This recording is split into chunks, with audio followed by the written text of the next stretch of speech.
Merely a guide, it is a compassionate companion, a mirror that gently shows us how we become prisoners of our own minds.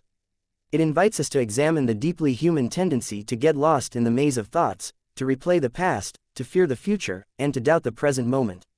The wisdom within these pages doesn't scold or shame, it embraces us with understanding and offers us the tools to come home to ourselves.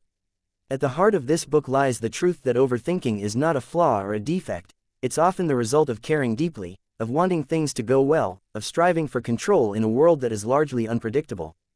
But the author reminds us that while thinking is natural, overthinking is when thought turns against us. It's when we rehearse conversations that haven't happened, fear outcomes we cannot predict, and cling to the illusion that if we just think hard enough, we'll somehow find safety. The book begins by addressing the root of overthinking, the fear of uncertainty. We overthink because we're trying to eliminate all risk. But life, in its very nature, is uncertain. Trying to plan every moment is like trying to catch the wind in your hands. The author illustrates this through the story of a woman named Elena, who found herself constantly obsessing over her relationship. Every text message, every delay in response, every shift in tone became a source of anxiety.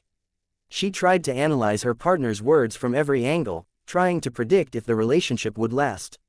And in that process, she forgot to actually experience the relationship. She was too busy trying to protect herself from the pain she feared might come. Elena's story is not uncommon. Many of us live more in imagined futures than in the richness of the now. The first powerful insight the book offers is that awareness is the beginning of healing. You cannot change what you are not, instead of reacting to them. It suggests simple mindfulness techniques, like setting aside just 5 minutes to sit in silence and watch your thoughts come and go, like clouds in the sky. Over time, you begin to notice that you are not your thoughts, you are the one observing them. That shift in identity, from being consumed by thoughts to witnessing them, creates space. And in that space, peace can begin to bloom. The next key idea the book explores is the role of perfectionism in overthinking. Many of us have internalized the belief that we must get everything right in order to be worthy or successful. This leads to analysis paralysis. We become afraid to take any step for fear it might be the wrong one. The author recalls the story of James, a talented artist who spent more time thinking about which project to start than actually creating. His need for the perfect idea prevented him from taking the first brush stroke. One day, a mentor told him, better to paint badly than never at all. That moment shifted something in him. He began painting imperfectly, but consistently, and eventually, his work evolved into something beautiful. The message is clear: action is the antidote to overthinking. Progress, not perfection, is what leads us forward. Another profound lesson the book offers is the power of presence. When we overthink, we abandon the present moment. We leave our bodies and live in our heads. But life is only ever happening now. The book introduces grounding exercises to reconnect with the present, like feeling your feet on the ground, naming the colors in the room, or taking 3 slow, conscious breaths. These small practices are like anchors in a storm. They remind us that no matter how chaotic our thoughts may seem, we can always return to the stillness within. There is also a beautiful exploration of self-compassion. Often, we think we can bully ourselves into peace, that if we just think harder or criticize ourselves more, we'll stop making mistakes. But harsh self-judgment only fuels the fire of overthinking. The book invites us to treat ourselves like we would a dear friend. To ask, would I speak to someone I love the way I speak to myself? When we begin to replace judgment with kindness, the inner war softens. The noise quiets down, and in that kindness, clarity begins to emerge. The book doesn't offer a magic cure. Instead, it gently reminds us that change is a practice. It takes time. The mind that has been trained to spiral into overthinking will need patience as it learns a new way of being. There will be days when the old patterns return, when fear knocks at the door again. But that doesn't mean you've failed. It means you are human. And every time you choose awareness, every time you choose to breathe instead of panic, to act instead of stall, to forgive instead of criticize, you are rewiring your mind toward freedom. Another powerful section of the book explores the connection between overthinking and control. Many of us believe that if we can just control every detail of our plans, relationships, even other people's opinions, we will finally feel safe. But control is an illusion. The more we try to micromanage life, the more it slips through our fingers. The book tells the story of Amir, a father who constantly worried about his daughter's future.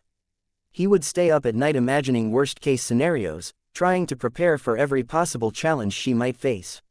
Eventually, he realized that his worry was not helping her, it was keeping him from being present with her. He learned to shift from control to trust. Trust doesn't mean passivity, it means doing your best, and then letting go. That surrender is not weakness, it's wisdom. The author also explores the trap of comparison. In today's world, where everyone's highlight reel is on display, it's easy to fall into the habit of measuring ourselves against others. Overthinking thrives in comparison. It tells us we're behind, not good enough, unworthy. The book offers a tender reminder: your path is yours alone. You are not late, you are not less. The journey you're on is sacred. It's okay to grow slowly. It's okay to fail and begin again. The only person you need to compete with is the version of you from yesterday. One of the most transformative chapters is about embracing uncertainty. Overthinking is often a desperate attempt to predict the future. But what if we could learn to live with not knowing? The author encourages the reader to find beauty in uncertainty, to see it not as a threat, but as a canvas of possibility. Think of a child learning to walk. They fall, again and again, but they don't stop. They don't overanalyze. They just get up and try again.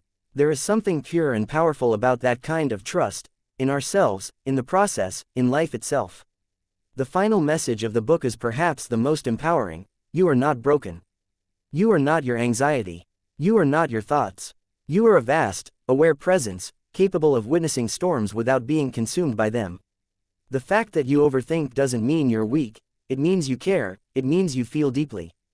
But you don't have to be ruled by those thoughts. You can train your mind to serve you, rather than sabotage you. You can find peace not by eliminating all uncertainty, but by learning to live gracefully within it. How to Stop Overthinking is not just a book. It is a gentle guide for those of us who feel overwhelmed by our own minds. It reminds us that healing is not about changing who we are, it's about remembering who we've always been beneath the noise.